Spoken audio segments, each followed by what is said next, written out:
तुम्ही समोर जे पाणी पाहत आहात ते ना विहिरीचं आहे, ना नदीचं, ना तलावाचं आणि ना कोणत्याही नळाचं. आश्चर्याची गोष्ट म्हणजे हे शुद्ध पाणी थेट दुधातून वेगळं करण्यात आलं आहे. आधुनिक तंत्रज्ञानाच्या मदतीने दुधातील मोठ्या प्रमाणातील पाणी वेगळं करून दूध अधिक घट्ट केलं जातं. त्यामुळे खवा तयार करण्यासाठी लागणारा वेळ, वीज, इंधन आणि उत्पादन खर्च मोठ्या प्रमाणात कमी होतो. आज आपण धाराशिव जिल्ह्यातील भूम येथील खवा क्लस्टरमध्ये आलो आहोत. ही अत्याधुनिक मशीन नेमकी कशी काम करते, तिच्या मागचं तंत्रज्ञान काय आहे आणि खवा उत्पादकांना याचा नेमका काय फायदा होतो, याची सविस्तर माहिती आपण खवा क्लस्टरचे विनोद जोगदंड यांच्याकडून जाणून घेणार आहोत. आपण हा व्हिडिओ शेवटपर्यंत जरूर बघावा. मी विनोद जोगदंड, चेअरमन खवा क्लस्टर भूम. खव्यामध्ये खूप एक संशोधन करून भारतातलं पहिलं खवा क्लस्टर सोलरवरती चालणारं उभा केलं. खव्याची मागणी वाढली तसतसं आम्ही प्रॉडक्ट मशिनरी वाढवीत चाललो, परंतु आणखी मागणी वाढत चालल्यामुळं आम्ही एक विचार केला की आणखी कॉस्टिंग कमी कशी करता येईल.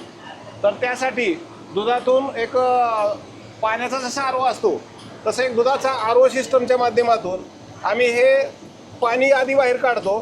त्यामुळं काय होतं आहे की 50% पाणी बाहेर निघल्यामुळं जे घट्ट दूध आहे ते घट्ट दूध या ठिकाणी टाकीमध्ये येतं आणि त्या घट्ट दुधापासून एक चांगल्या क्वालिटीची खवा निर्मिती या ठिकाणी होते.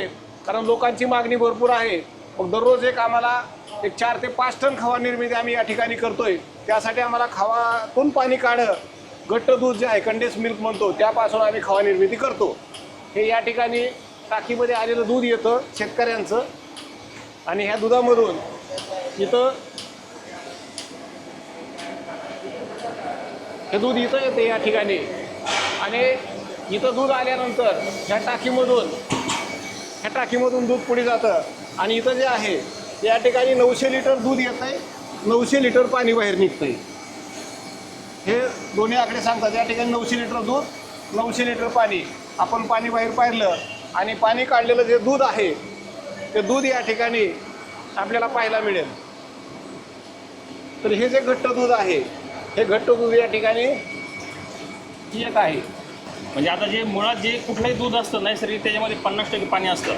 नाही, 80% त्याच्या दुधामध्ये पाणी असतं. त्यातलं आपण 50% काढतो आणि उर्वरित जे 30% पाणी आहे ते इंडक्शन खवा मशीनमध्ये दूध टाकल्यानंतर ते त्या ठिकाणी काढलं जातं. याचा फायदा असा होतो की जे आपण पहिलं 40 लिटर दूध टाकायचो त्याला 1 तास लागायचा.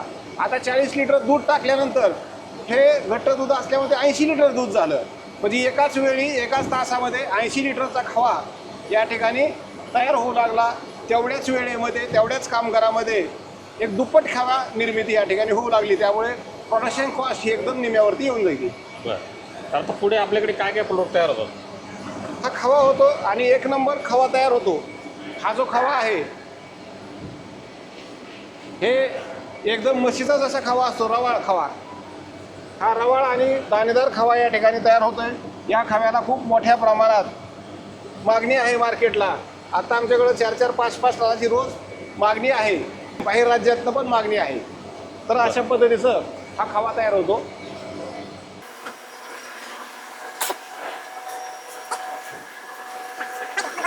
तर ही जी आहे ही इंडक्शन मशीन आम्ही स्वतः तयार केलेली आहे.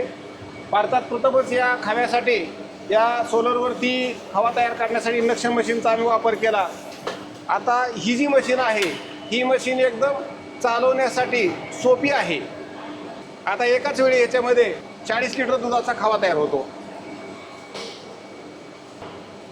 किती लिटर दूध प्रक्रिया होती दररोज? हे 40 लिटर एका मशीनमध्ये एका तासामध्ये खवा तयार होतो. आमचं सध्या आता 2 टन खवा निर्मिती होते. दिवसभरात जवळजवळ 8 ते 9 हजार लिटर दूध येतं आणि त्याचा 2 टन खवा आता सध्या आम्ही तयार करतोय. आम्हाला लवकरच या ठिकाणी मागणी असल्यामुळं, एक्सपोर्टसाठी मागणी असल्यामुळं आम्ही 5 ते 6 टन खवा लवकरच या ठिकाणी सुरू करणार आहोत 2 शिफ्टमध्ये. साधारण किती शेतकरी सोबत जोडलेले आहेत या कंपनीच्या? याच्यामध्ये डायरेक्ट इनडायरेक्टमध्ये एक जवळजवळ 2 ते 3 हजार शेतकरी असे वेगवेगळ्या थरातनं दूध घालतात आणि त्यांचं दूध संकलित खेड्यावरती होऊन या ठिकाणी येतं आणि त्यातून ही खवा निर्मिती होते. 7 ते 8 माणसं या प्रोजेक्टवरती काम करतात. हजारो दूध उत्पादक या ठिकाणी डायरेक्ट इनडायरेक्टली जोडले जातात. हा जो खवा आहे हा खवा ज्या मिठाईच्या दुकानात जातो त्या मिठाईच्या दुकानामध्येही मोठ्या प्रमाणात रोजगार निर्मिती होते. जवळजवळ तालुक्यामध्ये 5,000 मुलं अशा वेगवेगळ्या खवापाट्याच्या माध्यमातून, पेढ्याच्या माध्यमातून महाराष्ट्रात आणि महाराष्ट्राच्या बाहेर पेढे विक्री करतात. खूप मोठा रोजगार या खव्याच्या माध्यमातून तयार होतो. हे शासनाच्या एक विविध योजना असतात. वैयक्तिक जर एखाद्याला प्रोजेक्ट करायचा असेल तर PMFME, CMGP, PMGP अशा वेगवेगळ्या योजना असतात.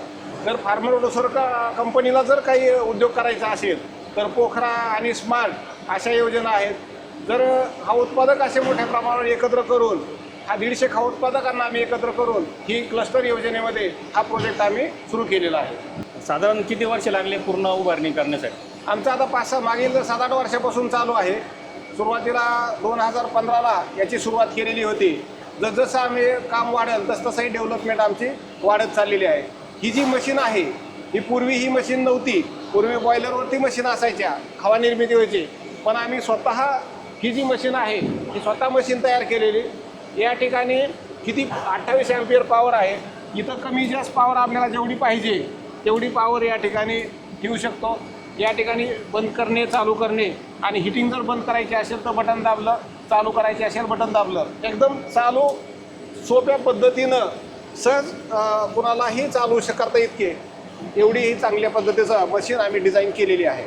तर मित्रांनो, महाराष्ट्रातील अतिशय वेगळा प्रयोग या ठिकाणी झालेला आहे. खवा क्लस्टर हे या भागातील शेतकऱ्यांसाठी खूप फायदेशीर ठरलेलं आहे. आणि आपल्यासोबत इथल्या कंपनीचे संचालक होते, त्यांनी सविस्तर माहिती या ठिकाणी दिली. आणि सुरुवातच आपण बघितली होती की पाणी कसं काढलं जातं, म्हणजे पुढचं जे काम आहे ते कशा पद्धतीने त्यांनी या ठिकाणी वाचवलेलं आहे आणि पुढे जे त्यांचे जे उद्योग आहे ते कसे त्यांनी समोर नेले. तर तुम्ही बघू शकता मित्रांनो, ते वेगवेगळ्या मशिनरी आहेत, अत्याधुनिक पद्धतीने काम चालू आहे. आणि विशेष म्हणजे मित्रांनो, क्लस्टरच्या माध्यमातून त्यांनी पाठपुरावा करून अनेक शेतकऱ्यांना रोजगारसुद्धा उपलब्ध करून दिला आहे.